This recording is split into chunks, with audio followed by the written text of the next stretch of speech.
Hey guys, PIEGUYRULZ here, and I'm not gonna lie, lately I've been a little mixed on Steven Universe. I don't think the show is bad or has gotten bad or anything, but I think there's been a little bit of a pacing issue when it came to the Cluster and Malachite arcs. There have been certain episodes recently that I found to just be not particularly very interesting, though still certainly competent as far as basic stories go, and there just seems to be less of those episodes that really blow me away that made me fall in love with the series in the first place. However, there has been one episode in the beginning of the Summer of Steven that really did blow me away. It's my favorite episode in recent Steven Universe history, probably since Message Received, and I'm sure will go down as one of the best episodes of the series. I'm talking about the episode The New Lars. Nah, I'm just messing with you. Of course, I'm talking about the musical episode, Mr. Greg. Major spoilers ahead. Please go watch the episode. It's on CartoonNetwork.com right now. So the episode starts off with a jingle that follows the tune of Greg's song Comet that we heard in Story for Steven. It turns out that Marty sold Greg's song to Pepe's Burgers, and that's how Greg ended up with $10 million in royalties that he's apparently only hearing about just now. Must be one of those regional burger joints that doesn't have any franchises or ads in Delmarva, otherwise Steven would have certainly heard about this. Or maybe it's just really old, judging by Marty's hair in the commercial. Anyway, this is a fantastic way to open the episode. It's a pretty deeply emotional one, and to see it open with just such a goofy, weird little parody of a song that we've already heard on the show is a great way to get the audience to let their guard down for the big emotional jab that comes later. Next, we get the song Don't Cost Nothing, which is a light, sweet little ditty about how Greg doesn't really know what to do with all this money because he's a simple guy who just likes hanging out with this kid. This serves to show the audience that even though Greg is now filthy, stinking rich, he's not gonna sell out his values or become something that he isn't. And of course, it's a cute little way to set up the premise of the episode that Greg, Steven, and Pearl go to Empire City. Still lighthearted fun stuff that you're definitely not expecting to get really deep later on, but it does have a bit of an emotional resonance to it because it shows just how much Greg cares about Steven and how he really doesn't need anything else in life. Steven's suggestion to bring Pearl at first seems like just innocent little Steven wanting to include his whole family.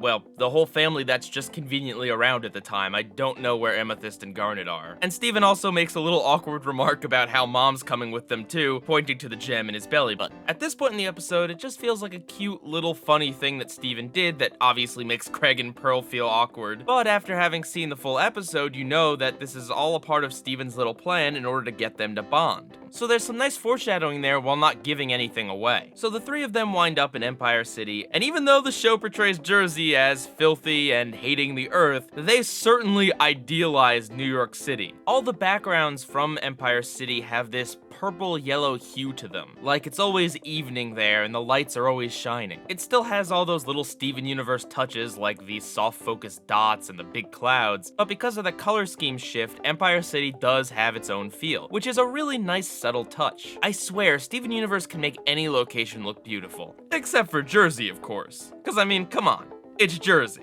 So the next number is Mr. Greg, where all the staff at the fancy hotel they're staying at join in a big number about how filthy stinking rich Greg is. Again, it's just another cute, lighthearted song until the very end, where Greg sings that Pearl should dance with him, and the song ends with a big shrieking, "No." And that's your cue that things are about to get serious. I should also point out that during the song, there's a pretty impressive bit of animation where Steven and Pearl are doing a little tap dance. It's quick and you might not notice it, but seriously, pay attention to it. It looks really fantastic. And speaking of beautiful animation, the next song is called It's Over, and it's Pearl's solo about how she's torn apart over the fact that Rose chose Greg and Pearl just cannot get over it. Everything about this song is beautiful. If I had to show someone just one clip from Steven Universe to really get them to understand the emotional depth and beauty of this show, I would show them this song. There's a clip on Cartoon Network's YouTube page. Just go watch it, please. There is so much really fantastic animation, backgrounds, colors, just everything in this song is perfect. And it's just as it should be because it matches the powerful lyrics and singing. Everything about this scene, oh, I'm so in love with it. And the song itself really just does a great job of summing up everything we've learned about Pearl and her complexity in her relationship with Rose. What's great about it all is that Pearl is self-aware. She realizes that It's ridiculous that she's still fixated on this. Rose is long gone. There's not even a competition between her and Greg anymore. It's over, isn't it? The song touches on the fact that getting over someone is a lot easier said than done. And it's not just that Rose fell in love with Greg over her, it's the fact that Rose doesn't exist anymore. There is no way for Pearl to quote-unquote win her back or do anything. It is as over as it can possibly be. And there is no logical or rational reason for her to be holding on to this grudge because there's just nothing that can be done. But that's the problem with emotions. Sometimes they trump reason, and even though Pearl can rationalize that there's no point in this grudge, she still feels it. She feels the loss of Rose, not just of Rose's life, but being Rose's closest confidant and love. And the song makes it painfully clear how aware of that she is, but she's just not able to get over it. And if you ask me, I think Pearl's problem was that she never talked to anyone. Because she felt so close to Rose all the time, she probably didn't develop other connections that she needed to, and so when Rose left, she really didn't have anyone to talk to, especially because she had spent so much of her time being bitter about Greg. This seems to be Steven's theory as well, because he reveals that he specifically brought Pearl with them so Pearl and Greg can sort out their issues with each other. And then Steven plays the song Both of You, where Steven urges the two of them to just talk to each other. This is another really beautiful song, both with the abstract atmospheric visuals that it takes on, the song itself, and the greater implications of it. Perhaps the most obvious being Steven singing that they love him and he loves both of them, with the subtext of course being not just that Steven loves them, but Rose loves both of them. Yeah, it's obvious, but I feel like I needed to point that out, because it is just one of those things that really works and clicks right into place. And it's another sign that even though Rose is gone, in a way, she is still with them. So Greg and Pearl have a very brief but meaningful heart-to-heart and start to bond. And then Pearl offers Greg to dance, which is obviously a cute way to show that they are bonding compared to earlier where she absolutely refused to dance with him. But when you think of the series as a whole and how important dancing is, especially after We Need to Talk, you realize that a human and a gem dancing is the closest thing to fusion that the two can achieve, unless one of them's Steven, of course. Dancing with a partner is a very intimate and special thing for a gem to do, and that's why it makes for great symbolism that the relationship between the two of them is going to be okay from now on. And it's way more impactful seeing this visual cue and having this music number than if it had just been a conversation between Pearl and Greg where Pearl was like, oh yeah, I guess you're okay. I shouldn't have had this grudge. Rose really loved you, so I should really care about you too. Let's be friends and share our grief with each other.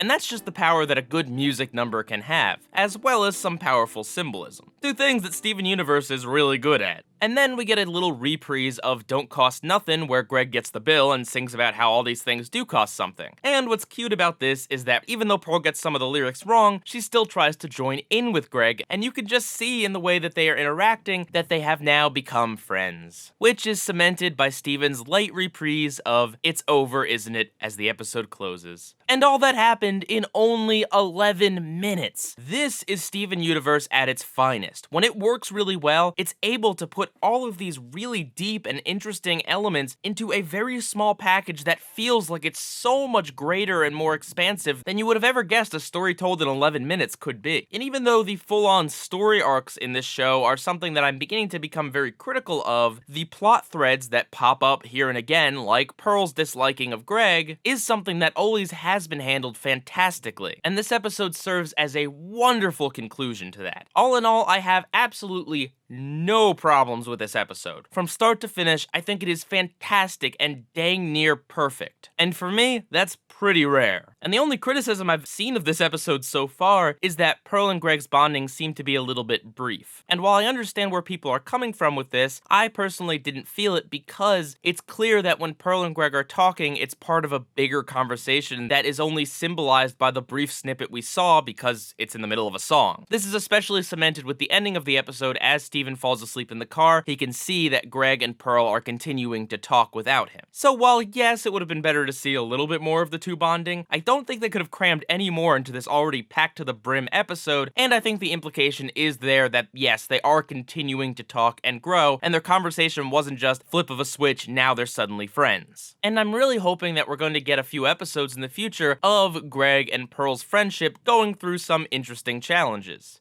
especially because it seems that in general Pearl hasn't bonded with any humans at all aside from Steven. So there can definitely be a lot of comedy and drama milked from Pearl trying her honest best to get along with Greg, even though she's still not too familiar with humans or what it's like to be friends with one. Oh, and let's talk about the name of the episode, Mr. Greg. Now obviously this refers to the song in the episode called Mr. Greg, where it's a symbol of his immense wealth and respect he's going to get because of it. At first I wasn't entirely sure it was fitting for the episode as a whole, because although yeah, it works for him being rich, does it really have much to do with the whole Pearl storyline? But after a little bit of thinking, I realized it does. The episode is about Pearl finally showing Greg some respect after not respecting him in all the episodes previous. Sure, there might have been more fitting titles out there, but I think that's actually kinda clever. It's a beautiful episode all around, and I can't recommend it enough. PIEGUYRULZ, out.